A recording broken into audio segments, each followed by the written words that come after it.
Assalomu alaykum aka gol kuzatib oluvchilar. Bizda sotuvga sensorlarimiz keldi. Komplekti shunaqa bo'ladi. O'zini piloti 4 ta narsa ishlatsanglar bo'ladi.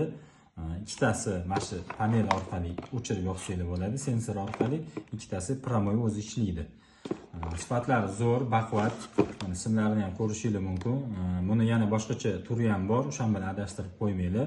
Mana bu yonida simlari ingichkaroq bo'ladi, ochiqroq ko'rinib turgan bo'ladi. Lekin buni sifati zo'r, yaxshi.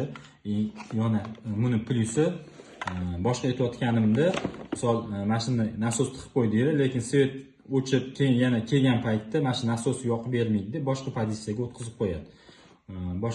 Boshqacha turini minusi o'sha tomonda. Lekin bunda nima tiqsanglar, svet o'chib yonadigan boshqa narsa bo'ladi. O'sha svet kelganda yana xuddi o'sha nima yoqib turgan bo'lsa, o'shani yoqib ishlatib beradi. Panelda soat ko'rsatadi, suvning haroratini ko'rsatadi va shu ikkita knopkasi bo'ladi. Mashinaga nima ulangan bo'lsa, o'shani o'chirib yoqish uchun. Kimga kerak bo'lsa, sotuvda mavjud. Narxi 600 ming so'm, bo'lish narxi shunaqa. Kimga kerak bo'lsa, pastki nomerga murojaat qilaverasizlar. Hammaga rahmat.